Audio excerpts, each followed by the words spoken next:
नाज़रीन, यमन ने हवाई जहाजों के ऊपर हमले जो है वो शुरू कर दिए हैं और इसके साथ साथ ईरान को ट्रिलियंस ऑफ डॉलर्स के जो रेयर अर्थ मिनरल्स हैं उसका जखीरा मिला है और ये ईरान के लिए एक गेम चेंजर जो है वो साबित हो सकता है उनकी टेक्नोलॉजी के हवाले से और उनकी इकोनॉमी के हवाले से। इसी दरमियान जो है वो मिस्र ने एक हंगामी प्रपोजल दिया है सीज फायर के हवाले से और आगे गजा की रिकंस्ट्रक्शन के हवाले से, जिसके ऊपर हमास की जानिब से एग्री कर लिया गया है।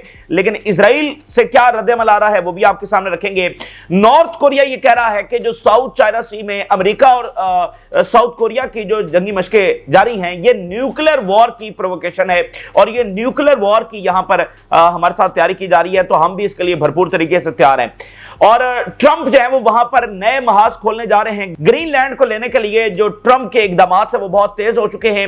अब वहां पर एक खास डेलीगेशन और उसके अंदर नेशनल सिक्योरिटी एडवाइजर हैं जो ट्रंप के बहुत करीब है, वैसे भी ये सबसे बड़ा ओहदा होता है। ये ग्रीनलैंड को विजिट करने जा रहे हैं और इसके ऊपर शदीद तरीन रद्द-ए-अमल डेनमार्क से आ रहा है, यूरोप से आ रहा है, ग्रीनलैंड से आ रहा है और इसको एक ऐसा इकदाम देखा जा रहा है ग्रीनलैंड को एनेक्स करने के हवाले से। साथ कनाडा से बड़ा हार्श रद्द-ए-अमल सामने आ रहा है। कनाडा ये कह रहा है कि अमेरिका हमें भी एनेक्स करने के लिए हमारी इकोनॉमी को तबाह कर रहा है, तो हम भरपूर तरीके से अमेरिका का सामना करेंगे। तो ट्रंप जो है वो बेसिकली नई जंगें छेड़ रहे हैं और मिडिल ईस्ट के हवाले से जो उनकी सो कॉल्ड पीस पॉलिसी है, कहते तो वो पीस है, क्लेम तो वो पीस करते हैं, लेकिन ये सो कॉल्ड पीस है, तो ये पॉलिसी भी यहां पर नई जंगें छेड़ रही और वहां पर नए फ्रंट जो है इस वक्त खुलते हुए नजर आ रहे हैं और ग्रीनलैंड का जो मामला है वो आगे बढ़ रहा है। तो ताजा तरीन जो तफसीलात हैं वो आपके सामने रखते हैं। नाज़रीन, गजा से जो इस वक्त मनाजिर सामने आ रहे हैं वो नाकाबिले बयान हैं और नाकाबिले बर्दाश्त हैं और ये सबूत है कि दुनिया से इंसानियत जो है वो खत्म हो चुकी है, अमन दुनिया से उठ चुका है और एक बड़ी जंग जो है वो इस वक्त दुनिया से टकराने जा रही है। वहां पर माएं अपने छोटे छोटे बच्चों को, उनकी बॉडीज को अपने हाथों में लेकर बैठे और किस तरह से चीखो पुकार वो कर रही हैं, ये इंतहाई कलेजा चीर देने वाले मनाज़िर हैं। रोजाना के हवाले से वहां से रिपोर्ट्स आ रही हैं कि रोजाना वहां पर बच्चे जो हैं वो इस वक्त शहीद हो रहे हैं और छोटे बच्चे जिस ट्रॉमा से गुजर रहे हैं।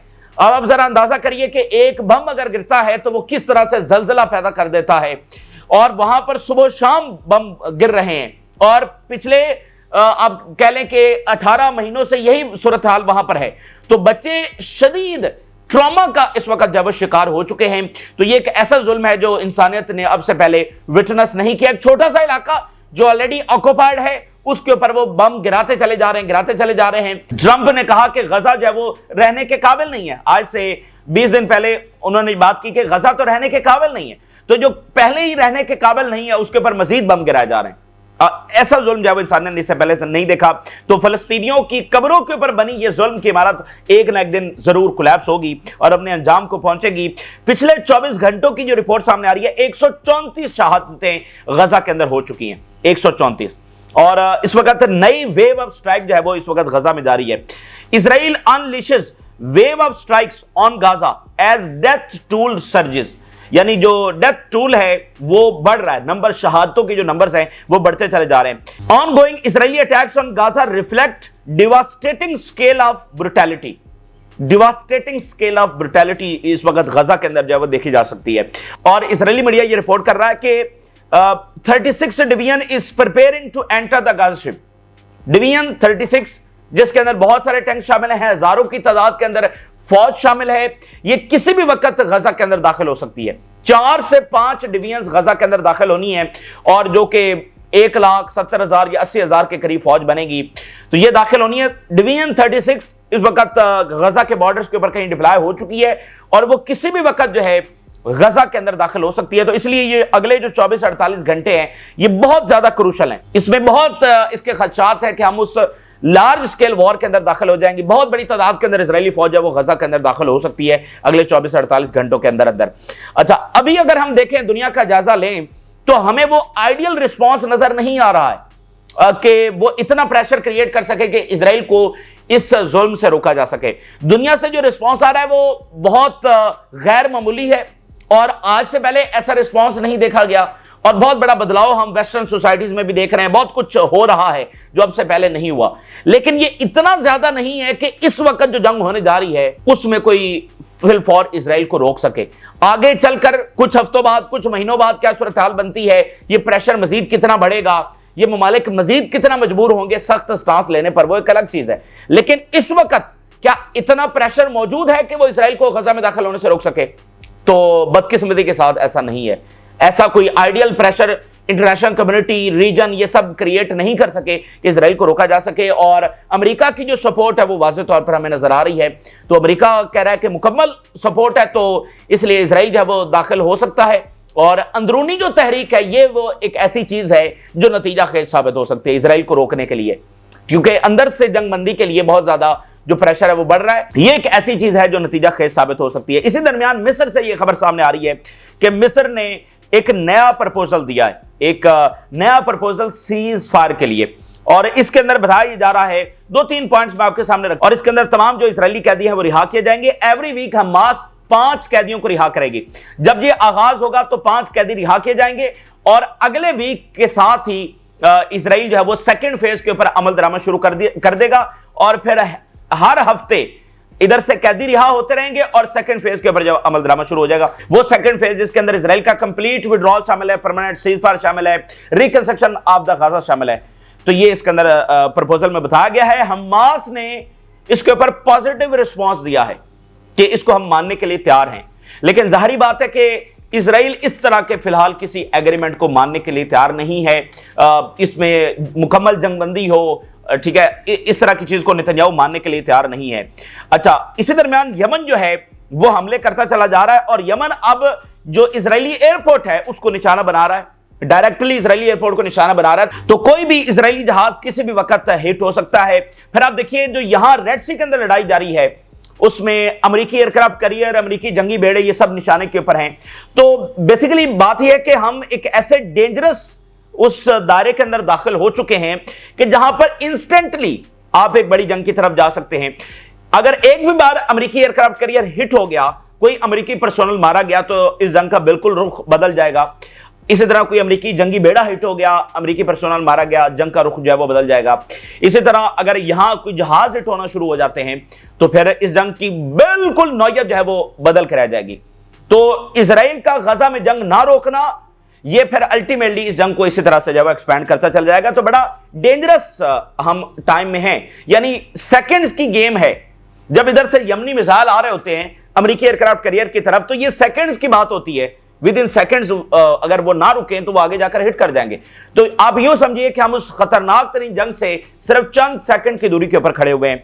इसी दरमियान जो ईरान का स्पाई नेटवर्क है वो इजराइल के अंदर बड़ी कामयाबियां हासिल कर रहा है। अब से पहले तारीख में कभी भी इजराइल के अंदर इस लेवल का कोई स्पाई नेटवर्क कोई क्रिएट नहीं कर सका है, इस्टेब्लिश नहीं कर सका है जिस तरह से ईरान ने हासिल किया ये कामयाबी। ईरान के अंदर, बाकी मुल्कों के अंदर ये अमेरिका के, इजराइल के स्पाई नेटवर्क काम करते हैं, लेकिन इजराइल के अंदर नहीं। तो ईरान को ये कामयाबी मिल रही है। अभी इजराइल ने ये कंफर्म किया है कि एक और स्पाई उन्होंने पकड़ा है और ये इजरायली है। इजरायली एक स्पाई उन्होंने पकड़ा है जो ईरान के साथ कोलैबोरेशन कर रहा था और ईरान को इंफॉर्मेशन जो वो पहुंचा रहा था। Netivot residence indicated after spying for Iran in exchange for $41,000। Israeli Iran के लिए इस वक्त जो स्पाई कार्रवाइयां हैं वो कर रहे हैं, तो ये इजराइल के लिए बड़ा धचका है। एक तरफ वो जो अटैक्स हो रहे हैं जो हाइफा के अंदर हुआ, एक तरफ मुजाहरे हो रहे हैं, एक तरफ ईरान जो अपना स्पाई नेटवर्क इस तरह से आगे बढ़ा रहा है। ईरान को जो एक और बड़ी कामयाबी मिली है, उसने जो रेयर अर्थ मिनरल इस वक्त डिस्कवर किया है, ये बहुत बड़ा गेम चेंजर ईरान के लिए साबित हो सकता है। ऑलरेडी उनके पास ऑयल है, गैस है, बहुत बड़े ज़खायर उनके पास हैं, लेकिन ये वाला जो रेयर अर्थ मिनरल है जो अगली दुनिया के लिए बहुत जरूरी है, यानी ये इलेक्ट्रॉनिक्स के अंदर, ये मेडिसिन के अंदर, ये वेपन्स के अंदर, ये टेक्नोलॉजी के अंदर ये इस्तेमाल होता है। इस वक्त सबसे ज्यादा ये प्रोड्यूस कर रहा है चाइना, और अमेरिका चाइना से खरीदता है। और जब सैंक्शंस लगती हैं तो चाइना इसकी जो डिलीवरी है वो अमेरिका को रोक देता है। इसलिए आज अमेरिका को मिनरल्स चाहिए हर सूरत में, वगरना वो टेक्नोलॉजी की दौड़ के अंदर पीछे रह जाएगा। यूक्रेन से भी वो वही मुआहदा कर रहा है। यूक्रेन को वो कुर्बान करने के ऊपर राजी हो गया है सिर्फ अपने मिनरल्स के चक्कर के अंदर। वो कांगो से भी मुआहदा कर रहा है, बाकी मुल्कों उसको मिनरल्स चाहिए। तो ये वाला जो मिनरल है इसके बारे में बताया जा रहा है कि इसकी जो वर्थ है पॉसिबली वो ट्रिलियंस ऑफ डॉलर हो सकती है। Iran discovery, Iran has found the world's biggest reserve of antimony possibly worth trillions. ठीक है, वर्थ ट्रिलियंस। आपको बताया कि अफगानिस्तान के अंदर $3 ट्रिलियन के मिनरल्स मौजूद हैं। $3 ट्रिलियन के मिनरल्स मौजूद हैं।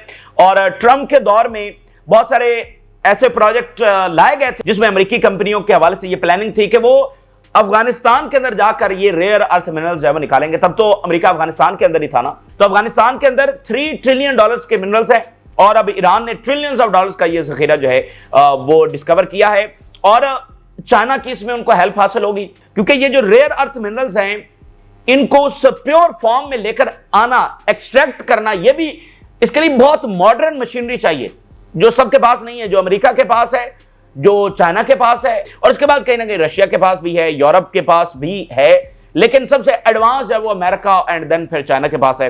तो ईरान को फिर ये जरूरत होगी। लेकिन आप देखिए कि दुनिया कैसे बदल रही है। अब की जो सैंक्शंस होंगी उसमें इन रेयर अर्थ मिनरल्स का बहुत किरदार होगा। चाइना कैसे मुकाबला कर रहा है? चाइना के पास तो ऑयल और गैस नहीं है। देखिए रशिया जो सामना कर रहा है वो ऑयल और गैस की वजह से सामना कर रहा है सैंक्शंस का। चाइना कैसे कर रहा है? चाइना इन रेयर अर्थ मिनरल्स की वजह से कर रहा है, वो इसकी पाबंदी लगा देता है। इसलिए अमेरिका मजबूर है कि वो अल्टीमेट एक्शन अभी चाइना के खिलाफ नहीं ले पा रहा है। अब देखिए रशिया के ऊपर उन्होंने कितनी सैंक्शंस लगा रखी हैं, चाइना के ऊपर वो इतनी नहीं लगा पा रहे हैं। क्यों? क्योंकि आगे से वो मिनरल्स रोक देते हैं। तो ये ईरान के लिए बड़ा इंपॉर्टेंट होगा। ईरान की ताकत मुख्तलिफ हवालों से बढ़ती चली जा रही है। इसी दरमियान जो महमूद खलील हैं जो अरेस्ट हुए, जिनको डिटेन किया गया सिर्फ फलस्तीन के हक के अंदर एंटी वॉर मुजाहरा करने पर, उनके ऊपर नए चार्जेस है वो ट्रंप इंतजामिया ऐड कर रही है, क्योंकि अदालत जो है वो उनको डिपोर्ट नहीं कर रही। तो अब वो नए चार्जेस उनके ऊपर लगा रहे हैं, नई दफात लगा रहे हैं कि इनको जो है वो डिपोर्ट किया जा सके। तो वो फ्रंट वहां पर जारी है और मजीद भी स्टूडेंट्स के खिलाफ वो कह रहे हैं कि हम इकदाम उठा रहे हैं। वहां पर नाज़रीन नए फ्रंट्स खुल रहे हैं। ट्रंप की जो पॉलिसीज हैं वो बैकफायर हो रही हैं और नई जंगें छेड़ रही हैं। और ट्रंप इंतजामिया नाज़रीन जो है ना, इसके ऊपर पूरी दुनिया में डिबेट जारी है, अमेरिका में सबसे ज्यादा डिबेट जारी है। इसकी जो पॉलिसीज है ना वो फेल होंगी। एक तो इस इंतजामिया का जो हर शख्स है वो अंजुमन है और ट्रंप साहब जो है वो इन तमाम अंजुमन में सबसे बड़ी अंजुमन खुद है। अब ऐसा भी वहां पर हो रहा है कि इसके जो बड़े ओहदेदार हैं ट्रंप इंतजामिया के, वो मुख्तलिफ मुल्कों में जाते हैं, वहां पर कोई पॉलिसी स्टेटमेंट देते हैं तो व्हाइट हाउस से उसकी रिजेक्शन सामने आ जाती है।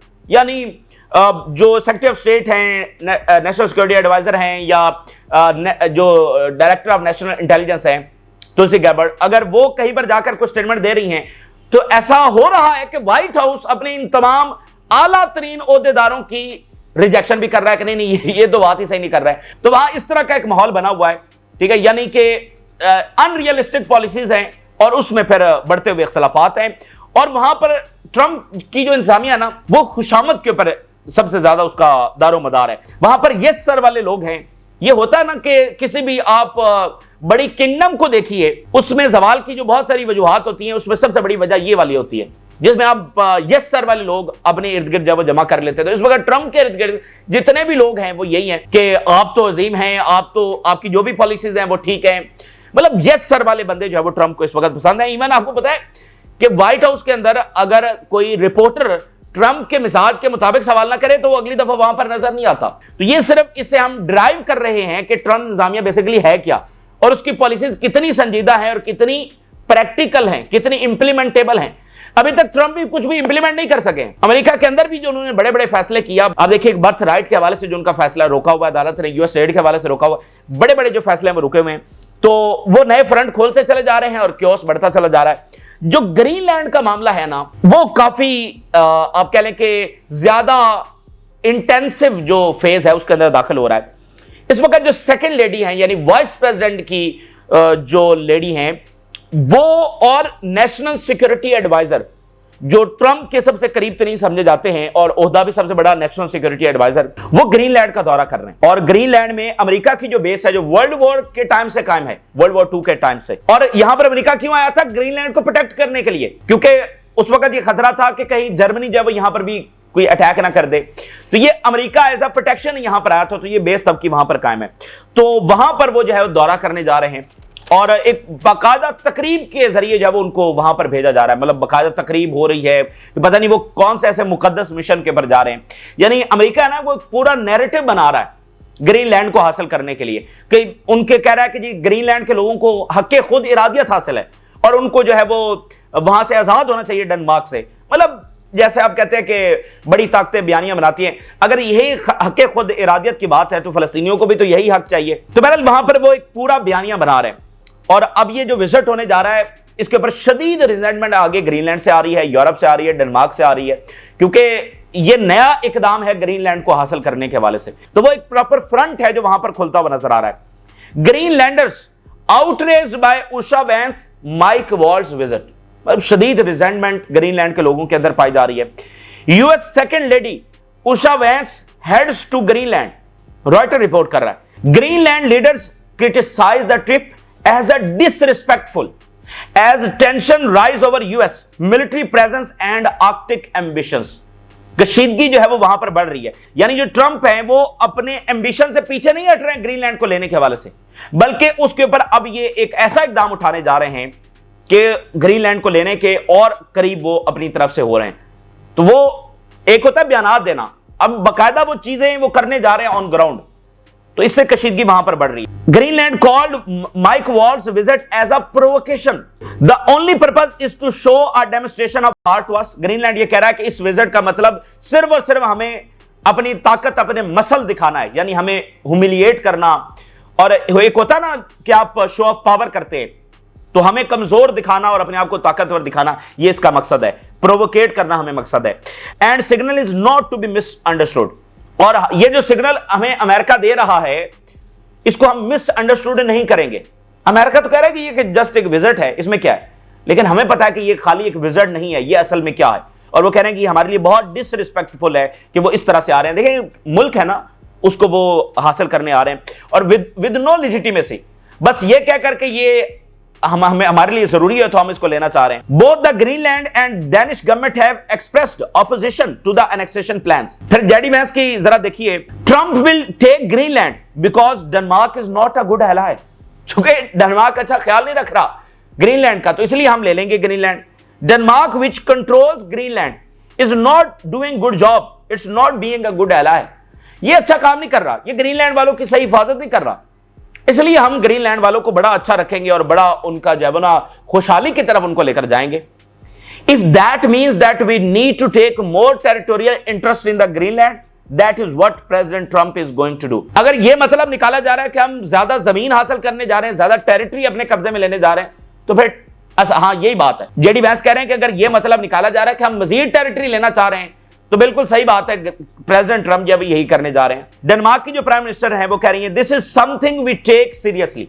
ये जो दौरा हो रहा है और ये जो सारे इकदाम उठाए जा रहे हैं, इसको हम गैर संजीदा नहीं देख रहे हैं, हम इसको बड़ा एक सीरियस एस्केलेशन के तौर पर देख रहे हैं। ठीक है, तो एक फ्रंट यहां पर खुल गया। अब जरा यूरोपियंस की आप हालत देखिए कि जो उनका प्रोटेक्टर था वही उनके लिए सबसे बड़ा खतरा बन गया। यानी अमेरिका को वो यहां पर एज अ प्रोटेक्शन लेकर आए थे और वो समझ रहे थे कि खतरा रशिया से आएगा, चाइना से आएगा, ईरान से आएगा, नॉर्थ कोरिया से आएगा, और वो कहां से आया है? ग्रीनलैंड को कौन लेने जा रहा है? अमेरिका, जो उनका सबसे बड़ा प्रोटेक्टर है। ये मतलब यूरोपियंस के लिए एक नाइटमेयर साबित हो रहा है। तो पहले यूरोप और अमेरिका ने मिलकर दुनिया को लूटा और अब ये आपस में गुत्थम गुत्था जो इस वक्त हो चुके हैं। और अगर यही रूल है कि ये हमारे लिए टेरिटरी जरूरी है, हमारी नेशनल सिक्योरिटी के लिए जरूरी है, हम इसको ले सकते हैं, तो फिर चाइना के लिए तो ज्यादा लेजिटिमेसी हो जाएगी ना कि वो ताइवान को ले ले, क्योंकि ताइवान तो वैसे भी चाइना का हिस्सा और ग्रीनलैंड तो अमेरिका का हिस्सा नहीं है। तो फिर यहां तो चाइना के लिए और ज्यादा लेजिटिमेसी हो जाएगी ताइवान को हासिल करने के लिए, अगर अमेरिका यही रूल दुनिया में एस्टेब्लिश कर रहा है। तो देखिए ये दुनिया जो है ना इन तमाम पॉलिसीज की वजह से बदअमनी की तरफ जा रही है। अब कनाडा की देखिए, कनाडा से आज सख्त तरीन रद्दमल आया है और कनाडा, ऐसा लग ही नहीं रहा कि कनाडा और अमेरिका है, मतलब ये ऐसा लग रहा है कि ये कोई सख्त तरीन दुश्मन आपस में बात कर रहे हैं और वो इख्तलाफात बाकायदा दुश्मनी के अंदर, क्योंकि आपके पूरे मुल्क दाव के ऊपर लग गए ना, पूरे के पूरे मुल्क दाव के ऊपर लग गए। तो कनाडा की जरा जो प्राइम मिनिस्टर है उनकी 3 स्टेटमेंट्स देखिए। The Americans want our power, our resources, our water, our land and our country, but they will not get it. अब ये चाइना और रशिया नहीं है जो कनाडा लेने आ गया, ये अमेरिका है, the closest, the most reliable ally of Canada and European Union. वो कह रहे हैं हमारा पानी, हमारे रिसोर्सेज, हमारी जमीन, हमारी पावर, ये सब लेना चाहते हैं लेकिन ये नाकाम होंगे। Trump's unjustified tariffs and trade actions are causing our countries most serious crisis. Trump के जो टैरिफ हैं वो कनाडा के अंदर सीरियस क्राइसिस जो है वो पैदा कर रहे हैं। और आप देखिए ना कि ये जो इकदाम तो वहां पर हो रहे हैं, इससे पूरी दुनिया मुतासर होगी। मिसाल के तौर पे साउथ एशिया के लोग हैं, इंडिया के लोग हैं, पाकिस्तान के लोग हैं, कितनी बड़ी तादाद के अंदर वो अमेरिका के अंदर मौजूद हैं, कितनी बड़ी तादाद के अंदर वो कनाडा के अंदर मौजूद हैं, कितनी बड़ी तादाद के अंदर वो बरतानिया और यूरोप के अंदर मौजूद हैं। तो जब वहां पर ये सारी तब्दीलियां आ रही हैं, उनकी इकोनॉमिक क्राइसिस के अंदर जा रही हैं, बहुत सारे नए क्राइसिस वहां पर पैदा हो रहे हैं और जैसे डिपोर्ट किया जा रहा है तो ये मुल्क बरह रास्त मुतासर नहीं होंगे। अभी जैसे आप देखिए ट्रंप ने जो वीजा लिस्ट जारी की है, तो ये जो वहां पर तब्दीलियां आ रही है ना, इसको अब सिर्फ वहां पर ना देखें, इसके असरात सारी दुनिया के ऊपर होंगे। Trump wants to destroy us so the United States can own us. अब फिर ये बात चाइना नहीं कर रहा है, ये कोई रशिया ईरान नहीं है, कह रहे हैं कि जो अमेरिका है ये हमें डिस्ट्रॉय करना चाहता है ताकि डिस्ट्रॉय करने के बाद ये हमें अपने अंदर जब जम कर ले, लेकिन ऐसा होगा नहीं। आप जरा यूरोप से देखिए क्या स्टेटमेंट्स आ रही हैं। Washington actions and Trump insulting statements toward the European union must be responded forcefully. ये जनाब यूरोप स्टेटमेंट दे रहा है कि ये जो ट्रंप के सारे इकदाम हैं ये बहुत डिसरिस्पेक्टफुल हैं, इंसल्टिंग है और हमें सख्त तरीन जवाब जो ट्रंप को देना होगा। नॉर्थ कोरिया की बड़ी इंपॉर्टेंट स्टेटमेंट आई है। South Korea and Washington manoeuvres are provocative and their military cooperation is planned to nuclear war. ये जनाब नॉर्थ कोरिया ने आज बयान जारी किया है कि ये जो साउथ कोरिया और अमेरिका यहां पर जंगी मशकें कर रहे हैं और जो कोऑपरेशन इनका है, ये दरअसल न्यूक्लियर वॉर की यहां पर तैयारी हो रही है। तो हम भी फिर अपनी तैयारी करेंगे। तो साउथ चाइना सी, यहां मिडिल ईस्ट, रेड सी, वो अफ्रीका का सारा हमने आपको बताया, जो इथियोपिया, एरिट्रिया की जंग, सूडान की जंग, मिस्र, उसकी गवर्नमेंट और इकोनॉमी के मामलात, ये सब। फिर वहां आप चले जाएं यूरोप में यूक्रेन की जंग, उससे आगे चले जाए दुनिया के आखिरी कोने वो ग्रीनलैंड, और ये सारा मामला वहां पर शुरू है। तो ये इस वक्त की ताजा तरीन तफसीलात हैं जो आपके साथ शेयर किया। आपने राज जरूर करें, जिन लोगों ने चैनल को सब्सक्राइब नहीं किया उनसे रिक्वेस्ट करेंगे कि चैनल को जरूर सब्सक्राइब कर लें ताकि हर आने वाली वीडियो आप तक पहुंच सके। जय अल्लाह हाफिज़।